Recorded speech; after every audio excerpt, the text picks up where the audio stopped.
Okay, Venkatesh Bhatji, can start now. Yes, yes. We welcome all listeners to this online program. The speaker is Krishna K. He's quite well known in the Madhva field. He's an IT expert, AI expert, and a senior student of Shastras. We chose this topic because of some particular issues. Mukhyaprana has a very important role in the Shastras. But the issue here is that his role is deliberately downplayed by Shastras themselves. So many people want to know why. And another reason is that followers of some other sects, as said by B.N.K. Sharma himself, believe that Madhva community has given exaggerate importance to Mukhyaprana. He's even quoted the name of a scholar of a rival sect. And another issue is that, especially in Dakshina Kannada region, the name Mukhyaprana is associated only with Hanuman and not with Bhima or Madhvacharya. So I requested Sri Krishna K to give a talk on these issues so that people, the common man, gets a fair idea of the role of Mukhyaprana. This program is in English because people all over the country and all over the world should know the correct role of Mukhyaprana. That is why it is being held in English.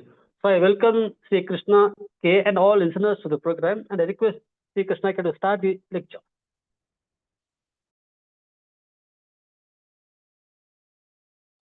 Sri Gurubhyo Namaha Hari Om Narasimha Akhilajnana Divakaraha Jayatyamitu Sajnana Subhishiktipayo Nidhi Abhramam Bhangarahitam Majanam Vimalam Sada Anandatirthamadulam Bhaje Tapatrayapaham Chitrahi Padaischakambhirir Vakyirman Erakhanditehi Gurubhavam Yanjayanti Bhatishri Jayatirthamak Apadamauli Paryantam Gurunam Akritim Smaret Tena Vignaha Pranashyanti Siddhyantita Manorathaha Sri Gurubhyo Namaha Hari Om.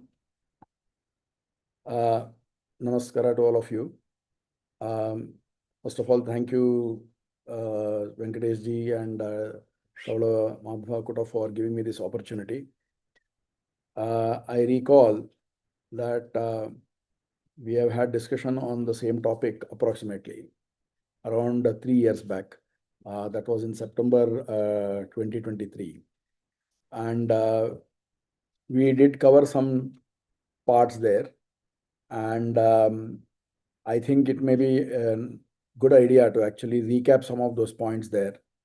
And that will also lead to answers for some of the questions that Venkatesh ji talked about. The way I'll go about is to give a recap there, right? First point of interest is, who is this Mukhyaprana, right? Most of the other systems of thought, right? They don't have a deity called as Mukhyaprana. So what we had discussed then, and how is this Mukhyaprana same as the Vayu that is very well known to the other, to a common Hindu, let's say, okay?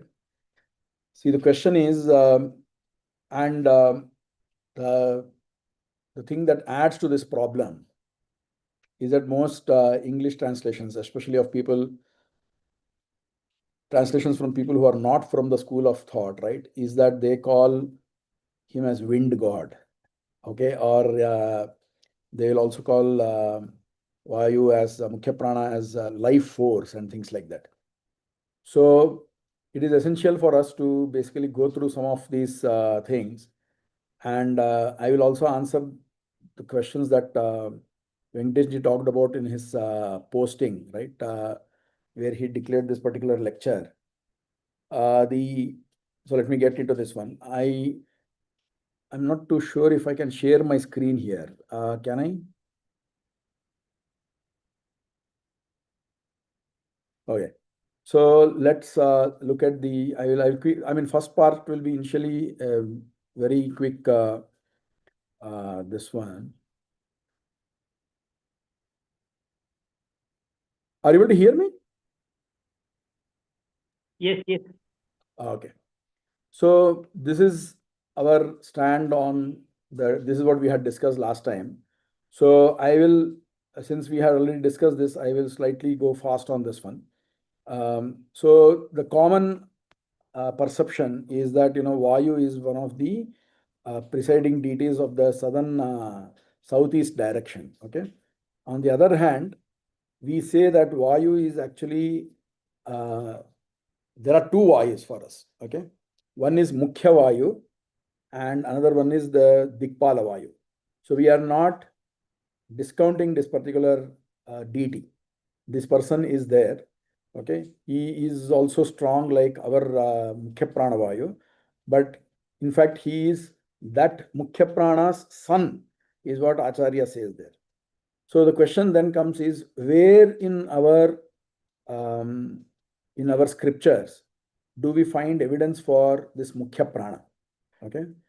And how do other schools of thought treat those references? Okay. Is it only our imagination or there is something more to it? So, I mean, is our school, which is our doctrine, which says that there indeed exists a separate deity called Mukhyaprana, is it justified or not? So the answer to that is in the scriptures, right?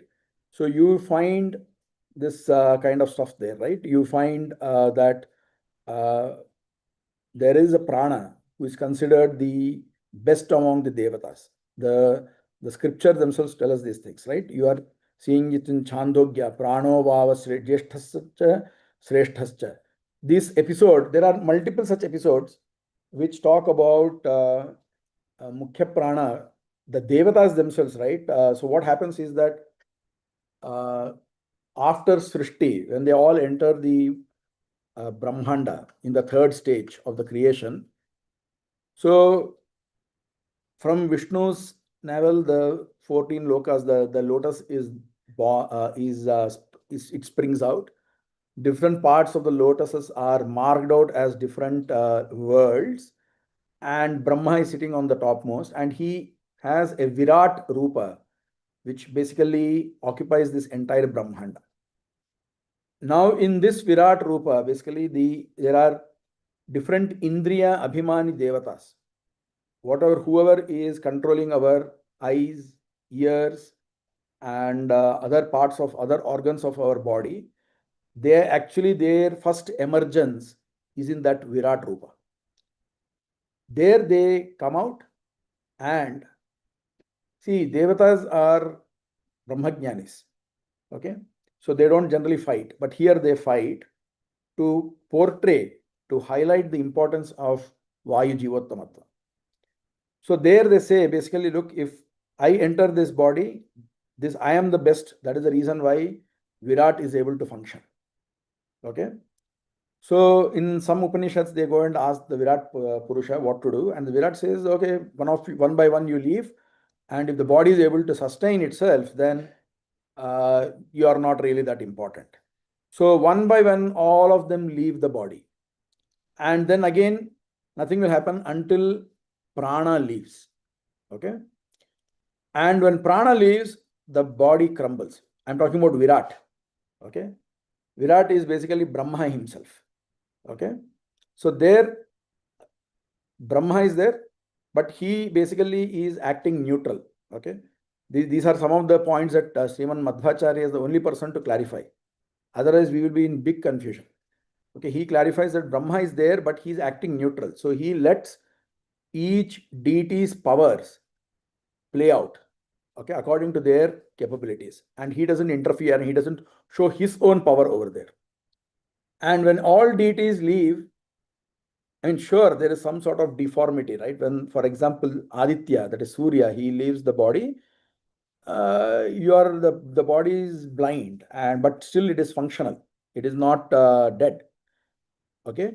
So all these things happen, and then prana leaves, then the whole body crumbles. Okay. There are very nice descriptions of this in different same Upanishads. Okay. Then the reverse happens. So all these deities come, the body is not activated at all. Okay. Only when prana comes, then the body is reactivated, and they all tell that, and then, there is a different instance in a different Upanishad. There prana leaves the body first. Okay. and look at the description. When a horse that has been tied to the ground using some small pegs, when the horse lunges forward, right, when it moves forward with all force, all those pegs come out helpless. They have no option but to just go out. Same way, when prana goes out, all these other devatas, all these other deities, they all function in the same way, and basically they move forward and they are pulled out of their places. So prana is the deciding deity. Okay. In fact, in the Brahma Sutras, you find that prana is called as akarana. Okay. Every other indriya, right? God has given us, Vishnu has given us reasonable power to use our indriyas. For example, if I want to see, I open my eyes at a particular direction or on a particular object, and most of the times I'm able to see something over there. So this Indriya Abhimani Devata, Surya, for example, right? God has ordered them to function according to the jivas, this thing. And as long as the person's karma, everything else is allowing him to do so, the deity will do as per God's bidding. So what it means is that if I see in a particular direction, I will be able to get knowledge of that through sight. Prana is not like that. Prana is not an instrument of knowledge like that. He is basically the one who is doing shwasa here. He is the one who is breathing in here. That shwasa is not same as our breathing of which moves air up and down or in and out kind of thing, right? He manages that also, but that is not the breathing that we are talking about. He sits inside the soul and he is basically doing Shwasa Japa. Basically, Hamsa Mantra is what he is doing meditation on, and he is repeating that across all jivas. And that is the sole reason why we are all alive. Okay. And we are all active. In fact, the word prana means that only. Ana cheshtayam is the dhatu. Okay. So ana means to activate, to move forward, to push thinking, to propel. So prana is the person who does the activation. So we are all active because of prana. And there are multiple pranas, but Mukhyaprana is one. So the indriyas are also called pranas. Okay. Simply because they also help us move forward, right? They also keep us active.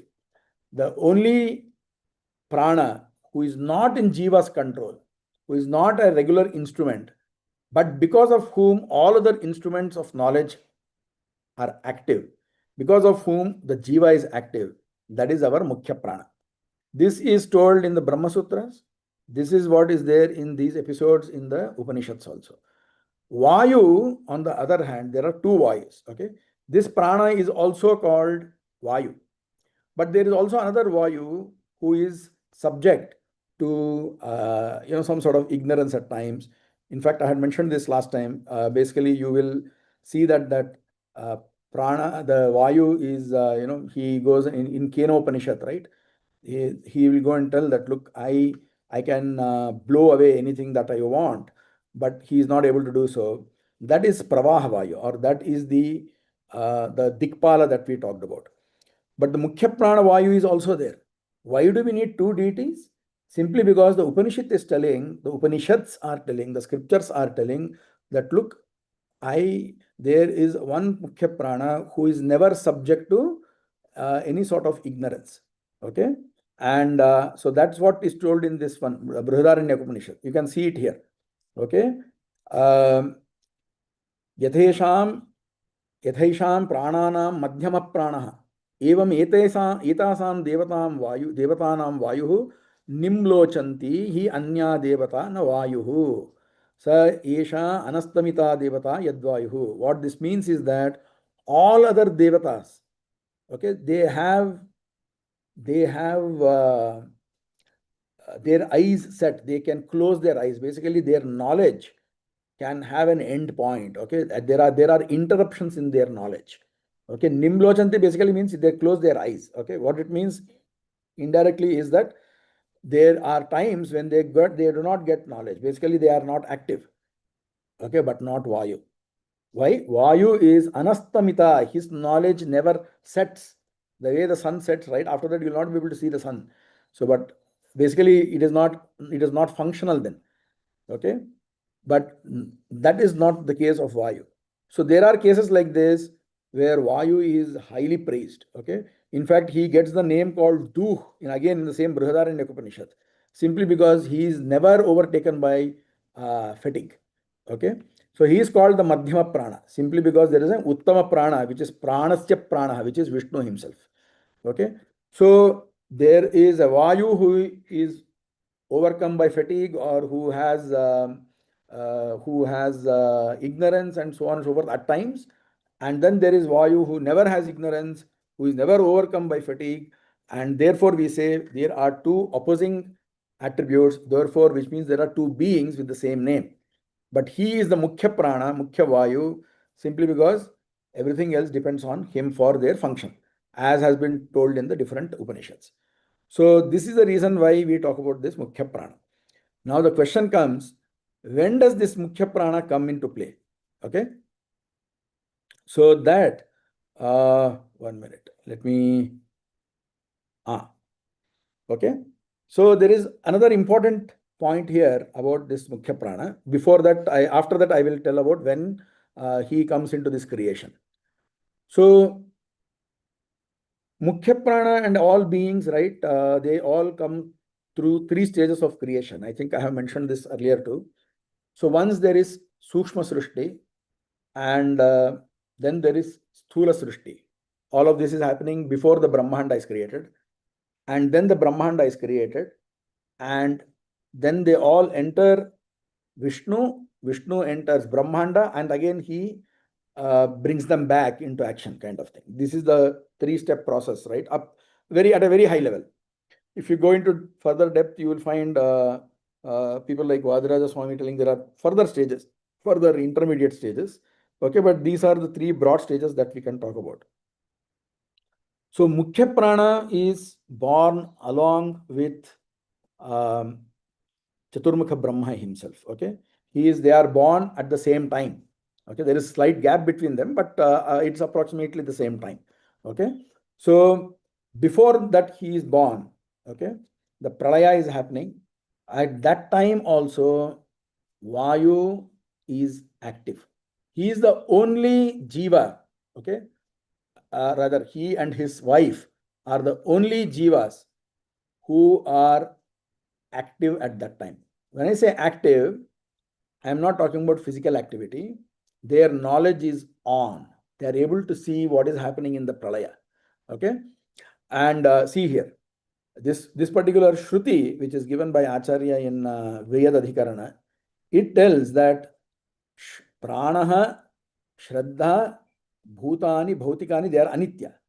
But then at the end of it, it says pranaha, shraddha, akasha, bhagasha utpadyante. Okay, they are in some senses they are born. Okay, prana gets a body. Shraddha is Bharati Devi, his wife. Okay, she also gets a body. Akasha is Rama Devi, here Avyakrita Akasha. Okay, she gets the desire to create. Okay, which is called Sisruksha. Okay, so in that sense, there is some sense of creation for all of them. But Bhagashaha Utpadyante, it is in some parts. But in the main part, they are still not born. How is that not born thing explained? It is explained on the grounds that prana has his knowledge, is able to see things during pralaya. Okay. If you look at this quote, it is not just Mukhya Prana, it is also Bharati Devi, right? The person who is going to become Saraswati next, she is also able to see what is happening here. Okay, because she is also Bhagashaha Utpadyante. Okay, this is not told, this is not told very frequently in our circles, right? But the Shruti here is very clear on that part. And also, if you see Vadaraja Swami's Tika on this one, you will get a similar sense there. The point is that, so now what has happened, the Pralaya is ending, and then Bhagavan takes four forms, Aniruddha, first Vasudeva, Sankarshana, Pradyumna, Aniruddha, and then he creates all these jivas in a sukshma rupa. Okay, and then he gives them a little bit of sharira, some material he will add to their linga sharira, and that is called as aniruddha deha, aniruddha sharira. And then again they are basically, this is what sukshma srishti is. And then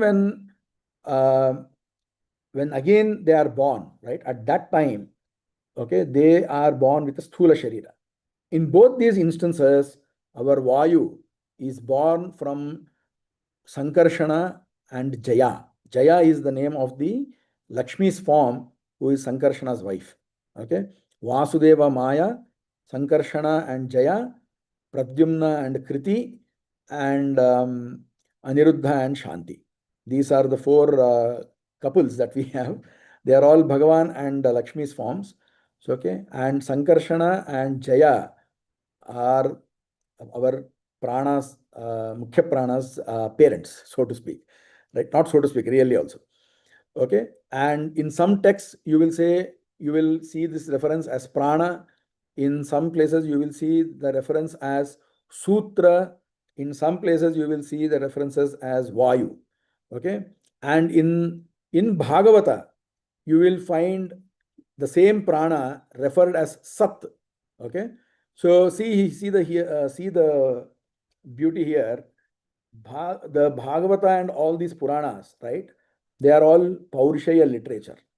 Okay, they were all composed at some point in time. Okay, so I think I talked about this in the last this one also. Vajraja Swamiji gives a reference from Skanda Purana, right, which talks about Mukhyaprana being kind of hidden in Paurishaya literature.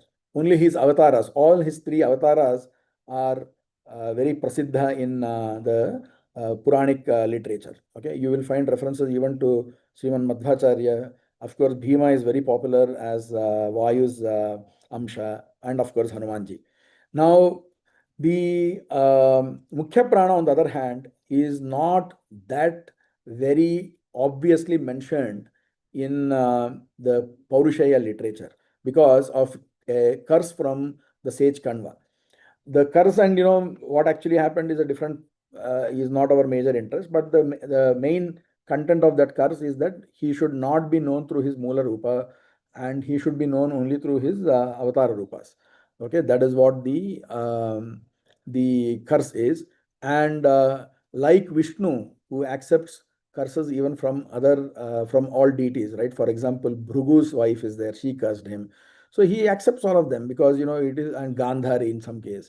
They will all accept these curses just to show that they are very fair people, and they and also to give value to those smaller deities. So they don't throw their weight around, though Paramatma himself is Paramatma, right? Or even Vayudevaru.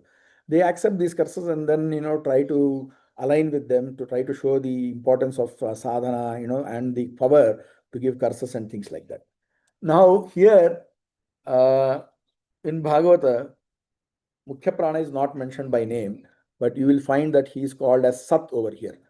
In this line, basically the Abhibhan, the Indriya, the Devatas who are born out of these deities, right? These four forms of deities. After Sthula Srishti, Bhagavanta tells them, Bhagavan Vishnu tells them, why don't you create now?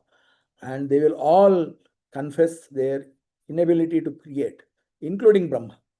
Then Bhagavan Vasudeva, then Krishna, then Vishnu will tell that, okay, I will help you create, and then he will basically then the Brahmanda is created after that. So during that confession that they will not be able to create, right?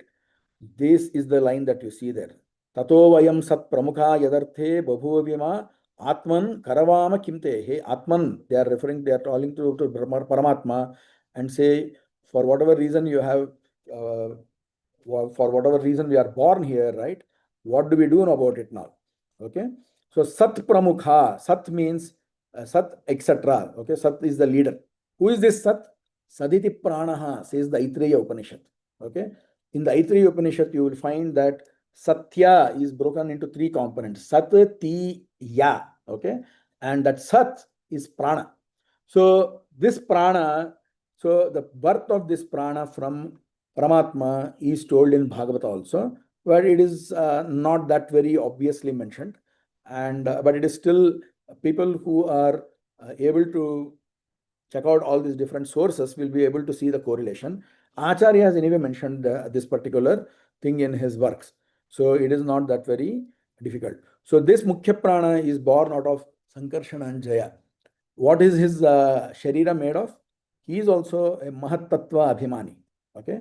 So if you know, right, the first Tattva that was born from Prakriti, right, Avyakta is, Prakriti is also called Avyakta, that which was born from Avyakta is Mahat Tattva. It has maximum Sattva. There is a little bit of Rajas and Tamas in over there. Okay. And Brahma, he is the both the deity for that, as well as his body is made up of that particular Mahat Tattva.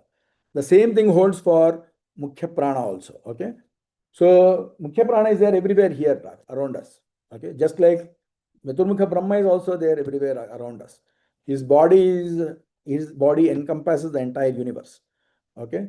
But we will not be able to see him because his is Mahat Tattva and our eyes are much grosser than whatever, even the Indriyas. See, even when you say eyes, right? The Golaka is different from the Indriya. The whatever we call as the physical organ, right? The what do you call, the retina, cornea, and all those elements, they are the Golaka. That is not the main Indriya. The main Indriya is the Chakshur Indriya, which is sitting inside that.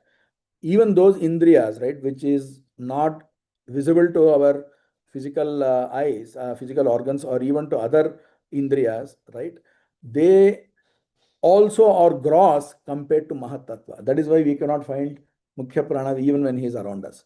So he is there everywhere, and that is the reason. Yeah, and he is also the Mukhya Prana, which means that he is the main impeller. He is the main propeller of all Indriya Abhimani Devatas inside our body, and in all other jivas, he is the main functioning deity over there. Now, you can see here, I mean, there are other prana, from this prana, other devatas also are born. Okay.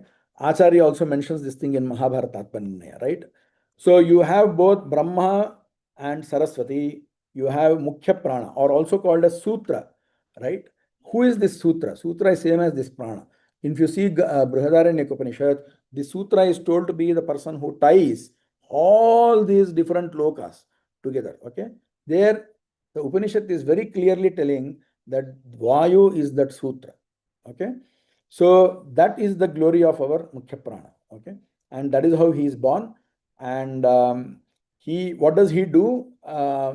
He basically, he gives birth to Rudra, he gives birth to Garuda, Sesha, and other deities, and so on and so forth. This is during the time of creation. And what does he do during the time of, what does he do during this, our samsara, right? Whatever we are going through right now. So there are multiple very interesting events which he is where he takes part, right? For example, there are some Rigvedic things, right? When there is a Keshi Sukta, okay? Rudrena Abhibatsaha, it says that, okay? Basically, Vayu, he participates in this Samudra Mathana, and he is the main deity who drinks the poison, okay? I don't think even many Madhvas themselves know of this one, but Acharya has given that reference, and it is there in the Veda itself. Now, see the what do you call, the irony. The Veda says Rudrena Apibatsaha, okay, and that what that means for us is, okay, he basically is the main person. Okay. Hello, am I audible? Yes, you're clear. Okay, right. Okay. Keshi Vishasya Patrena Yadrudrena Pibatsaha Pushanvate Marutvate Vishwadevaya Vayave, and that is what the verse says there. Okay. So Rudra is having a secondary role. Okay. Vayu, because the third vibhakti, right? If somebody says Rama came along with Lakshmana, generally the person in Sanskrit, right? The person who is told in as a Saha, he is apradhana. He is not the main, he is secondary to the whole event there, to the act there. Okay, his karakatva is, his participation is secondary.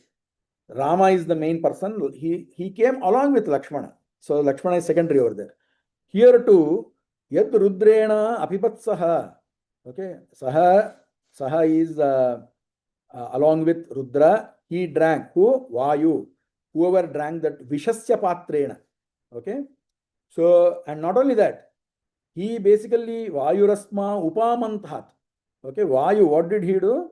He kneads the poison as if it is some, flour, right? You do this atta madna, that's what they call in Hindi, right? And he does that. He dilutes that visha and then he gives that to Rudra. Now, the problem for many of us or even outsiders, right? Nobody has talked about this one. Everybody thinks Rudra is the main drinker of poison. Okay, his his throat became blue, and that's why he is called Shitikantha, Shri Kantha, and so on and so forth. Shri means Visha also, right? So Shri Kantha is whosoever Kantha has Visha there. So all these things are told about Rudra. In fact, some of the descriptions, even in Bhagavata and all these things, right? They talk about no other deity being there. Okay, so how do you reconcile that with this Vedic thing which says Vayurasma upamanthat pinashtisma?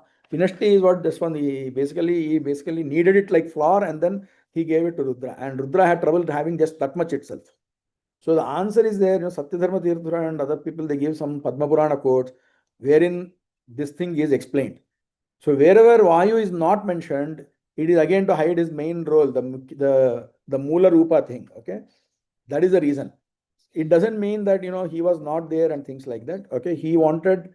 There are many places where the secondary person is given some importance. Okay, so that he also should get identified. I mean, he also should get importance amongst the sadhakas. That is the reason. For example, Prahlada is praised as Bhagavatottama. There are deities who are much higher than him standing right there, including Lakshmi herself. Okay, this is only to highlight them and then to give them, honor them amongst the deities.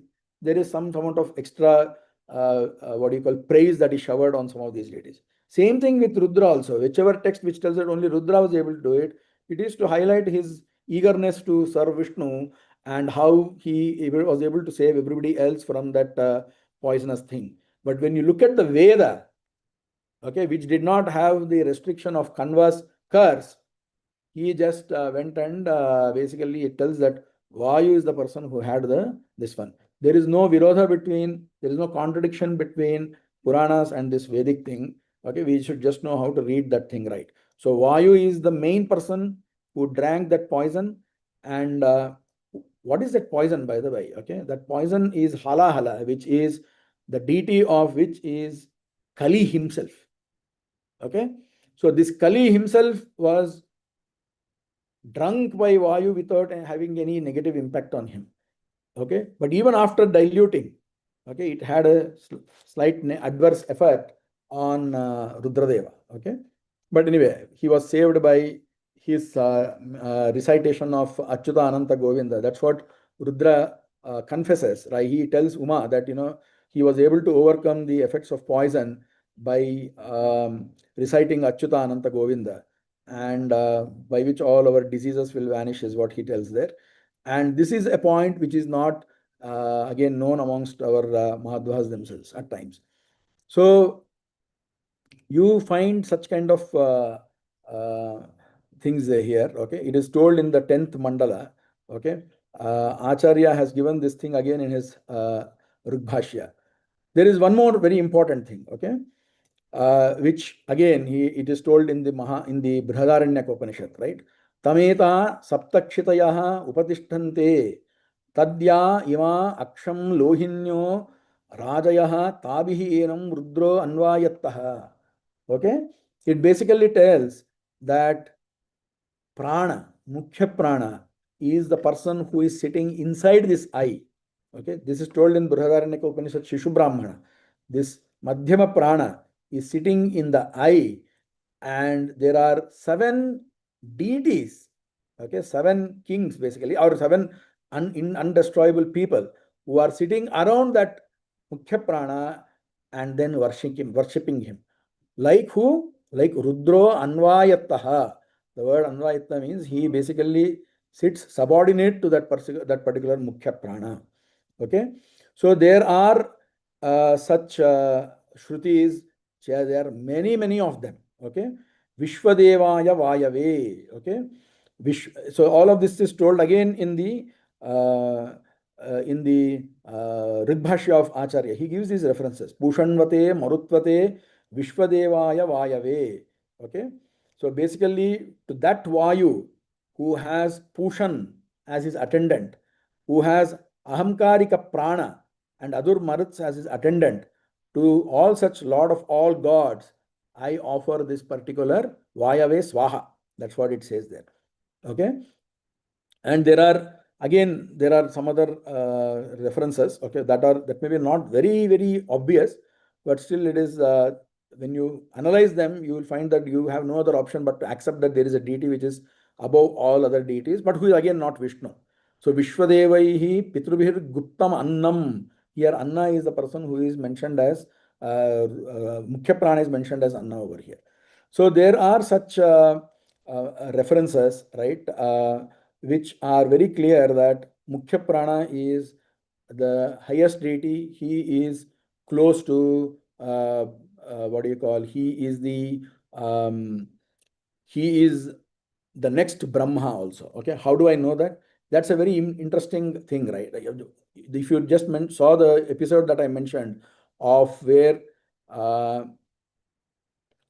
yeah, see here, I think I'll need to again share my screen once.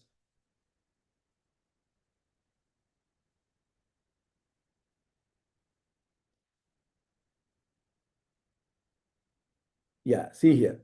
So we know that, in the Upanishads, in the Aitareya, it says, Prana Uttam Ityeva Vidyat. Brihadaranyaka says, Prano vai Jeshtascha Sreshtascha. Chandogya, Prano vai Jeshtascha Sreshtascha. But Bhagavata says, it recounts the same thing. Okay? When the Srishti happened, these devatas they entered Virat, nothing happened. Then they exited, nothing happened. But when Prana got out, then everything failed. When Prana got in, then the body became active again. But in Bhagavata, right, Bhagavata offers a very puzzling story to this whole thing. Okay, it gives a list of all deities, okay, who tried their best to basically activate the body, but the body did not get activated. Okay, I will show that thing here. Just give me a minute.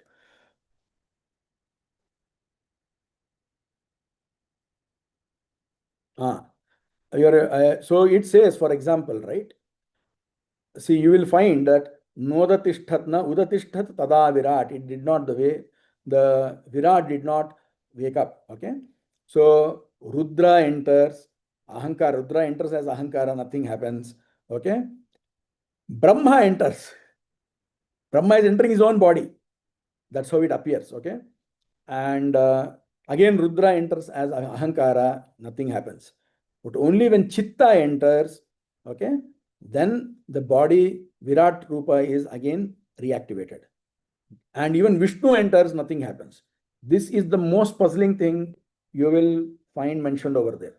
And later, in the subsequent chapters, the same Vishnu or Hari, people say, I mean, the speaker says that person is to be praised because of him. Everything is, everything is active and all that stuff. Okay. How do you make sense out of this? First of all, can you have Bhagavata in conflict with the Upanishads? It cannot be, right? So you can understand here that Rudra, for example, if his entering the body did not have any positive impact, I mean, it did not spring forth the body, understandable. But what about Brahma and what about Vishnu that are mentioned over here? Okay. Now, I will use this as a simple segue to talk about the next part that our Venkatesh ji asked me to talk about, which is Madhvacharya has Mukhyaprana. Okay. See, only he answers this question here. Okay. First of all, while many of them don't even attempt to consider Bhagavata as a pramana, and even if they do consider Bhagavata as a pramana, they have not even taken up this for what do you call reconciliation. Okay.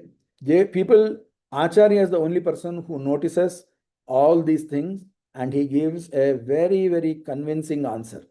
And there is no option but to actually study his text, to feel the kind of, feel the amount of kindness Acharya has showered on us, okay, through his works. Okay, I will come to that part later.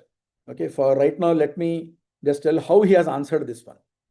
So here he says, for example, Buddhya Brahmapi Hrudayam Nodatishtat Tada Virat. Brahma entered, nothing happened to the Virat. How can that be? So Acharya gives a Shruti quote. Madhvacharya gives a Shruti quote, which says Brahma here refers to Brihaspati. Okay. So Brahma, even for example, Brahmins are also called Brahma. Okay. Yasya Brahma cha Kshatram cha Ubhaya Bhavata Vodanaha. That's what the Kathopanishad says. So Brahma means can refer to Brahmana also. But here it is the Brihaspati. Okay. He gives a quote to justify his interpretation. So it is not Chaturmukha Brahma, but it is Brihaspati. Okay. So that answers one problem. What about the other problem? Vishnu. Okay. Who is this Vishnu and why did he enter the legs of that Virat and still nothing happened? Okay. This Vishnu is his form of Yajna is what is called there. And he is the person who is there in a deity called Jayanta. Okay. That Jayanta is Indra's son. He is the Abhimani for our legs. So if you are able to walk, thanks to Jayanta. Okay. So, and that Jayanta is again internally, he is presided by Vishnu, who is also called Yajna. Vishnu's Yajna form. So here, basically, Vishnu has entered the legs through Jayanta, through Yajna. That is the reason. And he also had the Sankalpa that we have to show the prominence, the predominance of the person here. That's why he did not lift the Virat here. So Acharya he does not tell it using his own words. He gives another quote to prove this point. So my point again, now coming back, right, is that you have these different narrations of this incident in these different Upanishads. Okay. In many places, it is the prana. In Aitreya, it is the Nasikya which says that. And here it says that only when this Chaitya entered, right, you found basically that, the Virat was able to be reactivated. So who is this Chaitya? Chaitya is Brahma himself. Okay. Acharya again gives another quote for that. And he basically says, okay, that Chaitya is Brahma, and because of that Chaitya entering, the body was activated. So now you have some scriptures which talk about Brahma himself re-entering. You have some scriptures which talk about Mukhyaprana entering. So Acharya has told this thing in some place in his Mahabharata Tatpanya. He is the only one who notices these problems and answers them. You can find that other people will just give some random explanation as the text demands at that point of time. They will not worry about reconciliations. Okay, how do these two texts are pramanas, but they seem to tell different things. How do we answer them? And Acharya has given that reconciliation again, not on his words, but giving some quotes. Okay, because that was the order that he got from Narayana Rishi. Shruti Smriti Kave Yojaya. Okay, you basically intersperse your commentaries with all the Shrutis and Smritis. They should seem less of your words and more of what the scripture itself is telling. So Acharya has done such a beautiful work of basically interviewing scripture with scripture to show it as a commentary. Okay, and so here the main point that for us is Acharya's resolution on this one is, see, Brahma and Prana are equal in their Swarupa. Okay. So in some cases, you will find Prana being mentioned. In some cases, you will find Brahma being mentioned. Okay. So the main purpose here is that to show the superiority of these deities over all other deities. Okay. And that's what is shown over there. And I will basically, these are the only, there are many other such instances. Okay. This is one such instance where Vayu is mentioned as, I told this thing about Vayu's work during the Srishti, right? What happens there? There is one more. Indra goes and tells them, okay, Kuvidanga Manasa, he says that, okay. Basically, he asks Vayu for help. He says that, look, I need help in this one, right? We are going to this war. How do I, they seek Vayu for help, okay. So that also is told there only, okay. And this is also told again in the Veda, okay. Kuvidanga is the Shruti that is quoted over there. And 1 minute, let me read it out for you, okay.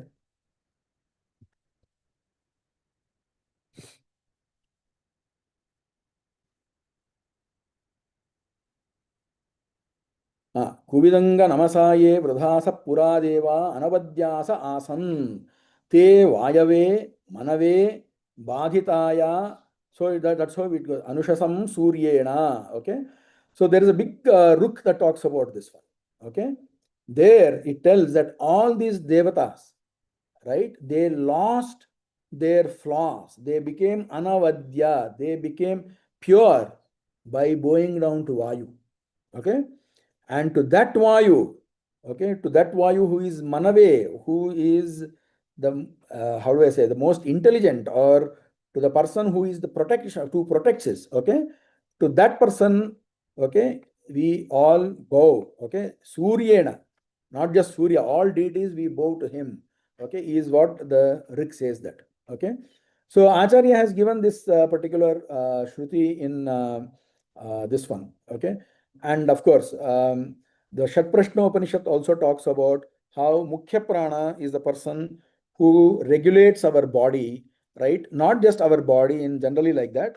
He basically regulates the 5 pranas: prana, apana, vyana, udana, samana. So this is slightly, it may be confusing, but you will be able to get it, right? Mukhyaprana has 5 forms, okay? 5 of his own forms. They are called prana, apana, vyana, vyana, udana, samana. And then there are his sons who are also called by the same names. And these prana is residing, he is within the other, his son prana.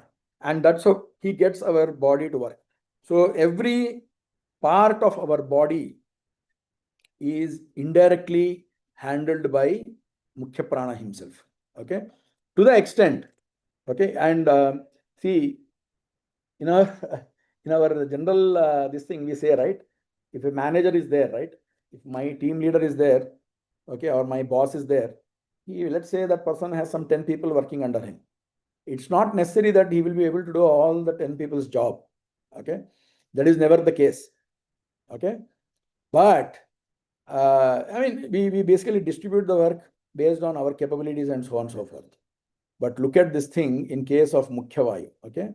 In case of Mukhyavayu, he is the one who basically is capable of doing all the Indriya's jobs by himself.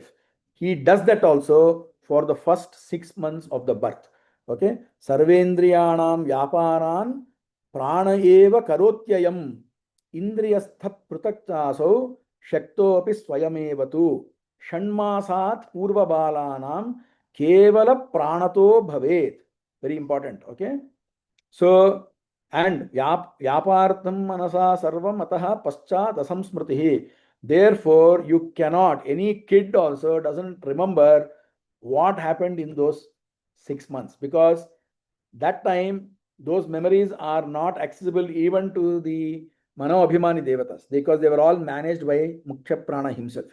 So he is not like our regular team leader who needs help from other deities to do their work.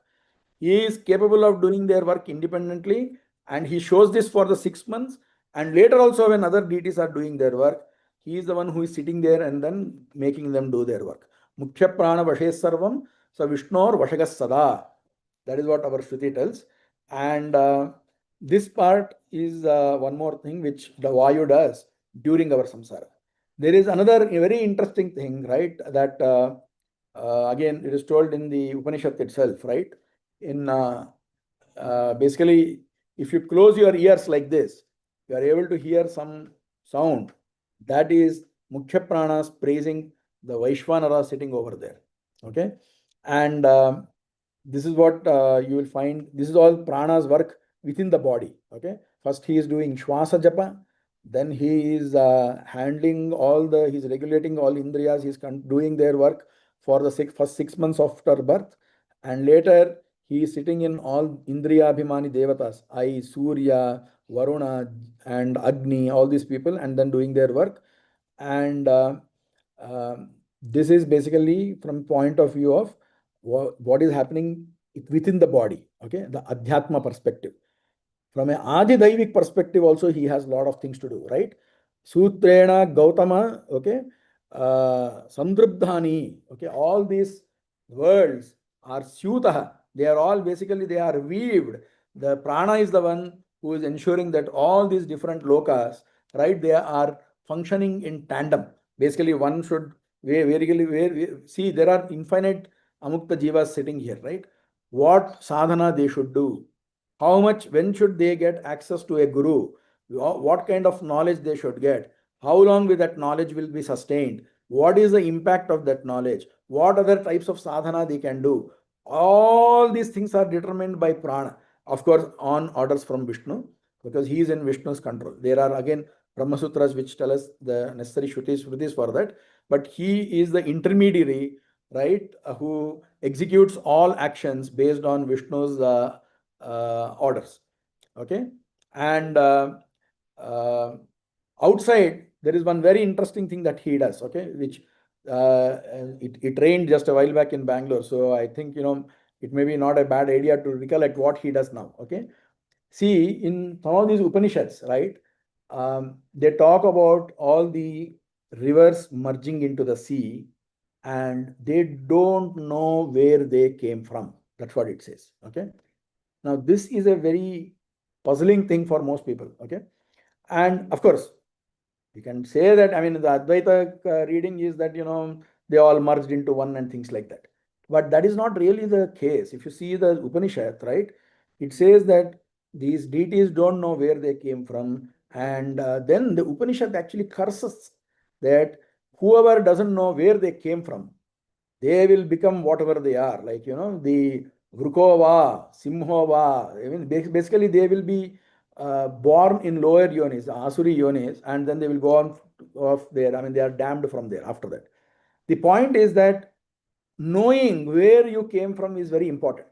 But what does it mean to say that these rivers don't know where they came from? I mean, river is jada, right?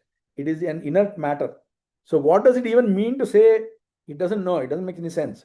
But Acharya helps us connect there. Okay. So the Nadi Abhimani Devatas, they don't know which molecules have come from their river and which molecules have come from different rivers. That is the meaning of that sentence. But the question that will bring us is, what does it even mean to say this molecule came from this river? After all, it's a temporary thing, right? I mean, you will just go off and it will, there is nothing much to be done after that, right? I mean, just molecules keep going everywhere. But Acharya gives this quote in Atharvana Upanishad, okay? Swakiya mudakam nadyaha samudre naiva janate vayustu tat prutagnatva meghe krutva pravarshati. Okay, so the Nadi does not know that this Udaka came from me. Okay, so Ganga Nadi Abhimani Devata is sitting in the Samudra. She does not know that this is a Ganga related atom. Then who knows it? Vayu knows it. And not only that, he is basically, when he is helping you form the clouds, he is separating those atoms. He is saying that this Udaka came originally from Ganga, so it has to go back there. And he basically separates them out and ensures that that cloud, okay, pours in a region wherein either the water will directly go into the river or it will eventually flow back into that river. Okay, this is the magnificent function that prana does, that Vayudeva does during samsara. Okay, And then again, so there are two elements here, right? So one is the Adhidaivik, which is Adhibhautik, which is what he does, what he is doing outside, and then again what he is doing inside. His inside functions are even more, what do you call, he is more of the guru, and all those things happen over there. The Balitha Sutta tells that he teaches Ishanashaha Savasakranta Surayah. Okay, even to those deities who are jnanis, he teaches them. Okay, and that it says basically when it is Apaurushaya Grantha, he goes slowly, and when it is Apaurushaya Grantha, he goes little slow, so that people are able to absorb. So he is our Adi Guru, both internally and externally. That is why in Tantrasara Sangraha, he says, right, basically, see, all this thing is theory. What does it mean in practice? In practice, if you are doing any mantra, japa, or anything like that, you have to do smarane. You have to recollect your gurus. Okay? Guru, Paramaguru, Adiguru, Moola Guru. Okay, and so on and so forth. Adiguru is Sriman Madhvacharya himself. Okay, all Tippanikaras mention this. That is the reason why you will also find his mention in all the Tippanis and in the Mangalacharana, because they are talking about the Adiguru. They do mention Purna Bodhadikan Gurun. You will find this thing mentioned across all literature within the Madhva system, and because he is the Adiguru. So unless you know this Adiguru, and unless you you offer your obeisances to him, your mantra japa will not be fruitful. That is the reason why we should not only acknowledge Mukhyaprana, we should acknowledge Ananda Tirtha, our Sriman Madhvacharya, also as an avatara of Mukhyaprana, and pray to him during our during our mantra japa and during all our works. Okay. Then there is one more important thing that is also again told, right, for our sadhana itself, right? So the Vayu is the main pratika. He is the main symbol in which we should meditate upon Vishnu. Okay. So again in the Chandogya Upanishad we talked about this one, right? Ataha evayam mukhya pranaha tam udgitam upasam chakride. Okay, the devatas, they meditated upon Udgitha, again another name of Vishnu, okay, as present in different deities initially, Agni and so on and so forth. But the asuras were able to affect them very badly, and they started producing wrong results. So only when they started meditating upon Udgitha as present in Mukhyaprana, okay, nothing happened. Not only that, Tamha Asura Rutva Vidadhvamsuhu Yatha Ashmanam Akhanam Rutva Vidvasye Taivam. Okay, so basically, just like a sand, a ball of sand is hurled on a rock and it becomes powder, it basically doesn't do anything, it has no impact on the rock. Similarly, all these gangs of asuras fell on Vayu and nothing happened there. Okay, and that is the reason the Devata's upasana of Udgita was fruitful. The Upanishad says this thing. Okay, therefore, Vayu is not just there in he was not just doing, he was not the one of the firstborns along with Brahma. He is not just doing some action in sitting inside and then doing it, doing some activities outside. We have our responsibility, our duty is to worship Vayu, okay, as the main representative or the main symbol in which Vishnu is worshipped.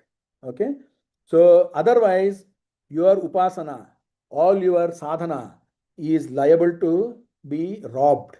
The asuras will take them away. They will either dilute it, they will either malign it, or they will basically simply rob it. Okay, so all this thing is told in the Chandogya Upanishad itself. That is why the Bhagavata, when it says, right, when Krishna is telling Uddhava, there are different places where I can be worshipped. Suryo, Agnir, Brahmana, Gavaha, Vaishnava, Kham, Marut, Jalam. Bhuratma Sarvabhutani Bhadra Puja Padani Me. So these are all puja pada. These are all puja sthanas. For Krishna is telling Surya, Agni, Brahmana, cows, Vaishnava, okay, Kham, Akasha itself, Marut, Vayu, Jalam, Bhuhu, Atma, ground also, okay, and as present in oneself. But which is the best symbol? Which is the best place to do this? Vayau Mukhyadiya. It is there in Bhagavata. Okay. So Vayo Mukhyadiya Toye Dravyaihi Toya Puraskritaihi.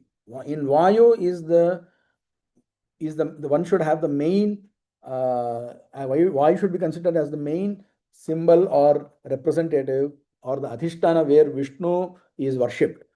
So all our sadhanas become fruitful only if this Vayu is involved. Otherwise, they are liable to be destroyed. So that is what the Upanishad is telling us. That is what Bhagavata also has told us. Okay, and it is told. You can see it even in Ramayana and Mahabharata. Right, Mahabharata is said to be Sadrushtanto hi Bharate. Whatever is told in the Vedas, you will find that as an example, as an illustration in Mahabharata and Ramayana. Okay, so look at this one. In Ramayana, Hanumanta favored Sugriva. Okay, he favored Sugriva, and that is why Sugriva won. Okay, Sugriva is Surya himself. Okay, Hanumanta did not fight Vali. Okay, but in Mahabharata, Vali becomes Arjuna there. Indra becomes Arjuna, and Surya becomes Karna. Okay, but now they are on the opposite sides of Krishna. The only other constant who is always on side of Krishna is Mukhyaprana, both as Hanuman and Bhimasena. Okay, so unless we take recourse to this Mukhyaprana, our sadhana will not be fruitful, or it will be diluted, or it more than diluted, it will be afflicted. Okay, it will be basically it will be impurified. Okay, and that is the reason why we need to have Mukhyaprana there. And Mukhyaprana again. Now to come to Venkateshji's question, is just Hanuman enough or whatever it is? See, Hanuman is there, no doubt. Okay, he is Mukhyaprana. Vyasarajulu himself has consecrated him in many places.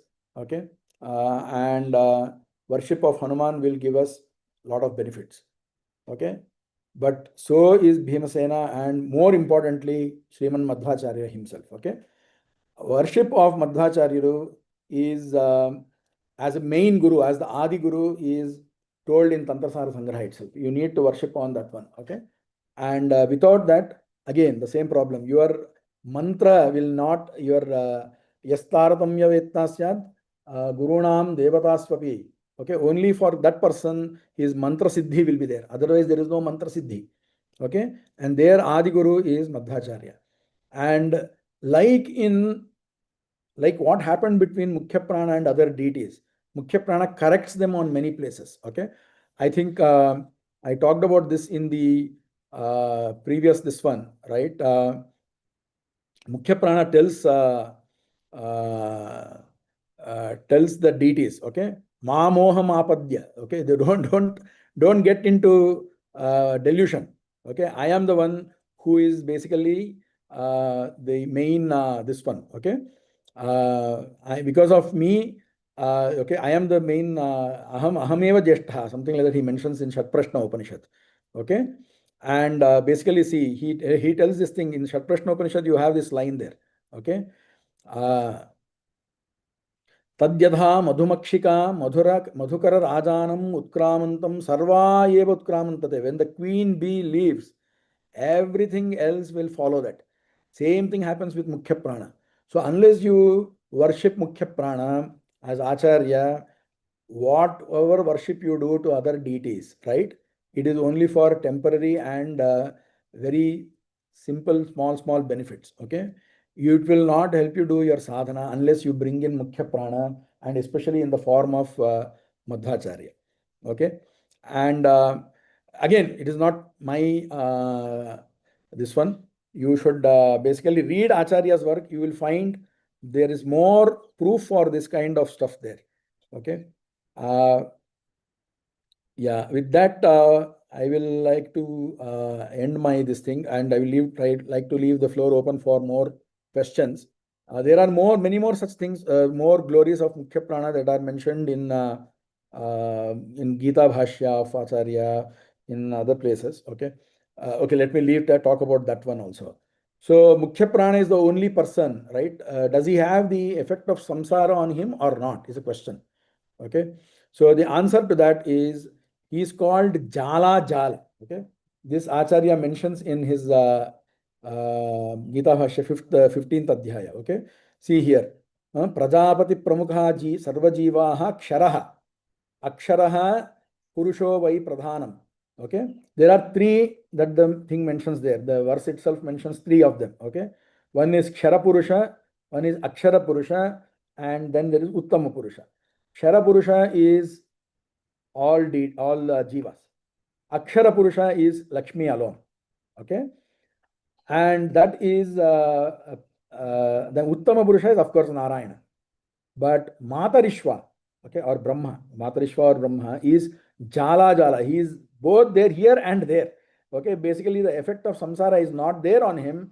Okay, he is not, he does not have any dehabhimana, which means that he does not have this thing that, oh, this is my body and things like that. On the other hand, I mean, of course, he's still in samsara. So he's the only one who is kind of, having his both there and not there at the same time. Okay, of course, this is figurative way of putting it. So there are many such exalted qualities of Mukhyaprana mentioned in other places. And there is enough, again, evidence. Okay, I think I mentioned about some of them in the previous discussion, which says that Acharya is Mukhyaprana himself born. There are again very lots of proofs for this. Okay, for example, in let me read out this one, right? Uddharasva Mahabaho, okay. Janishyanti, yeah, see here, right? Chatussahasre, this is from Kurma Purana, Sri Mushna Mahatmya, okay. It basically says that Vamadeva is telling, right? Chatussahasre Dvishate Gate Saugandhike Vane Nihata Bhimasenena Dvaparante Nripottama. So all the asuras who were killed by Bhimasena in the Saugandhika Vana, okay, they were all called Krodha Vasha Daityas, okay. Then they were born in the 28th Yuga, right? Janishyanti Brahma Yonav, they are born as Brahmins, okay. Daityaha Sadharma Dushakaha, okay, they are, so this is the best fraud case that you can see, they are born as Brahmins and then they will basically they will rebuke Sadharma. Okay. Not only that, Mithyavadam, they will say everything is Mithya. Asat Shastram Karishyanti Kalau Yuge. Okay. Then what happens? I'm giving some lines from there. Devaihi Vijnapito Vishnuho Vayum Agnapa Yishyati. Okay. Then Paramatma Vishnu will basically command Vayu to do this. Uddharasva Mahabaho Mamadharman Sanatanan. So Sanatana Dharma is that which is actually told by Vayu. Okay, because it is told in the Purana. Whatever other people have told is not Sanatana Dharma. They are all Saddharma Dhushakaha. Okay, but mine, they are my Sanatana Dharma, that you have to Uddharasva, you bring them back. Okay, then what did he do? Ityagnapto Bhagavata Kalau Vayur Bhavishyati. In Kali Yuga, Vayu was born on the command of Vishnu. What was he doing? Madhvanama Yatirasau Satchastrani Karishyati. Okay, he is born as a Yati. I mean, he becomes a Yati who with the name Madhva, and he creates Satchastra. Okay, how does he create that? Gitayaha Upanishadam Bhashyani cha Karishyati. He basically says that he will create bhashyas, commentaries on Gita and Upanishad. See, that is a very important point here, right? You have other bhashyakaras who have commented only on Upanishads and Brahma Sutras and Gita. Prasthanatraya, that's what they keep saying. Okay. Some people have not even commented on the Upanishad, some other very big names. Okay. They have commented only on Brahma Sutras and on Bhagavad Gita, not on Upanishads. Acharya is the only one, right, who has commented on the Veda basically all the Upanishads, Rigveda itself, and he has also commented on the longer portion on the Aitareya Aranyaka, and of course the Mahanamni Suktas in Karma Nirnaya, okay, on one hand. Then he is the one who has shown how Mahabharata aligns to these Vedas. See, everybody will tell Itihasa Puranam Panchamo Vedanam Vedaha, right? Itihasa Purana is the fifth Veda, everybody tells. But how? This one is just one story of cousins, it appears. Acharya is the only one who has told how that story aligns to the rest of the Vedas. Okay, you should read the second adhyaya of Mahabharata Tatparya, and of course the rest of Mahabharata Tatparya, you will understand that thing better. And not just that, he has told what you should do for Acharane. He has given us two granthas, Sadachara Smriti and Tantrasara Sangraha. Okay, and of course Yati Pranava Kalpa, Jayanti Kalpa, all those things are also there. So all these things are basically he is helping you in real sadhana. He has corrected our knowledge. He has corrected our knowledge both of acharane and vichara. Okay, what we should do, how we should think. Okay, and some of his principles, right, are so consistent. Okay, I mean they are this I'm telling based on my own experience, right? Whatever some of the points that he mentions there, right, you will find that, for example, I'll be publishing this article soon, right? There is some criteria called as Bahutva. If multiple things concur on one point, okay, then it leads to conviction. Okay, this is the main idea there. So it is some form of strength, epistemological strength. Pramana dharidyak bartade. That's what it says. Now, he has used this principle across his works in different. It is not just for rebutting Advaita or anything like that. Even for taking two positions, he will bring up a Purvapaksha and Siddhanta. For example, in Antama Pranadhikarana is there. Here you have the Purvapakshi has one linga, which says that it is Indriya, Prana is Indriya. And in the Siddhantan says there are three lingas. So 3 is greater than 1. So this position prevails. Nothing to do with Advaita, Advaita, or anything like that. So he has used that principle consistently. Now, and this is just one example I have given. He has done that across all Brahma Sutras. Okay, his epistemological principles are outstanding. Okay, and I mean it will feel like fan talk, but if you actually start reading his works, you will understand how beautifully he has explained some of these concepts. So even this, for example, right, Shaiva Vishnu Purana, the conflict is there. He mentions such yuktis, such logic. You will be astonished to notice the level of observation he has had. Okay, and to give one example there again. For example, he says this again in Gita Bhashya, right? See, when the Mahabharata itself contains both Vishnu Sahasranama and Shiva Sahasranama. Okay. But he says Vishnu Sahasranama is the actual intent. Okay, Shiva Sahasranama is not that important. Now, this may look like to the first person, right? A person who is listening to it for the first time, they will think that, yeah, this is your sectarian stuff, right? I mean, you are Vaishnavas, that's why you'll call like that. But Acharya gives a wonderful reasoning. Look at his observation. He says that look at the context in which Vishnu Sahasranama was spoken. So, Kimekam Daivatam Loke Kimvapekam Parayanam. Okay, Stuvantah Kamarchantah. That's how Yudhishthira asks his question. His question is generic in nature. Who is that Lord that we should worship? Okay, who is that Lord who is the main in this loka?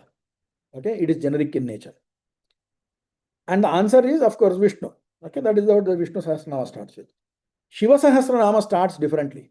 Okay, I think it is Krishna who is asking Upamanyu, okay, that you need to basically tell me the Shiva Sahasranama. He says, please tell me the glories of Mahashiva. Okay, and then he will tell the glories of Mahashiva. I may be slightly remembering the context wrong, but it is this much is correct, that there is a specific request for telling Shiva's glories. So look at the context. One is generic in nature, okay, and one is saying, please tell me about Shiva. Which of these answers are more important than the other? The answer to the generic one is more important in this. Why? Because there is no constraint placed by the questioner on whom he should talk about. So whoever is the real greatest, only that person's mention will be there in the answer here. On the other hand, when I say, please tell me about Modi or whatever it is, right? Then we will talk about, you will mention all the good points or whatever it is.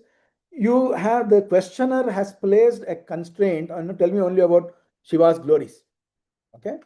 So the answer to the generic question is more important, has more importance than the answer to the specific question. Therefore, the author's original purport was in Vishnu Sahasranama, or in basically in showing that Vishnu is the referent of all names. Okay. There are many such yuktis that Acharya gives in his works. Only when you go through them, you will see this what Satchas, whatever, what these Puranic quotes are telling. Satchastrani karishyati, Gitayascha Upanishadam bhashyani cha karishyati. Okay, stapayishyati saddharman, asatchastram vyakarishyati. I mean, right now, without reading any of those things, it will appear like, fan speak. But when you go into the details, you will enjoy them like anything. Okay, especially if you have some reasonable, rational mind without any prejudice or bias. Okay, there are many such quotes which talk about Acharya's prominence. Okay, and his so he helps us with his works.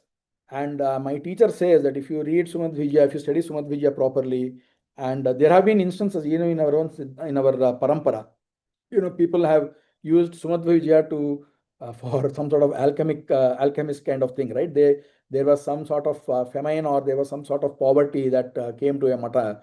Basically, then that person he covered the one plate with this and recited Sumad Vijaya, and it converted to gold, and it basically helped them cross over that difficult time. The point is that Sumad Vijaya and Acharya Shastra is will also help us in not just getting the correct knowledge. It will also help us even in these ways also. And personally, I know this myself, and also through other friends, right? Whenever you feel little depressed and things like that, recite his Adyanta Shlokas, Sarvamula's Adyanta Shlokas. They will uplift your mind like anything. Okay. And there will be a lot of peace that we will have with his works. And all of this is coming from experience. And I'm sure I am not the only one who says this. There are millions of people who have said this before. And let's not ignore Sriman Madhvacharya, his works, or his biography, or his daily worship. With that, I will like to end here. Madhvesha Krishnarpanamastu. Yes, Venkatesh ji, I ended it slightly earlier, but I hope that's okay. Yes, sir.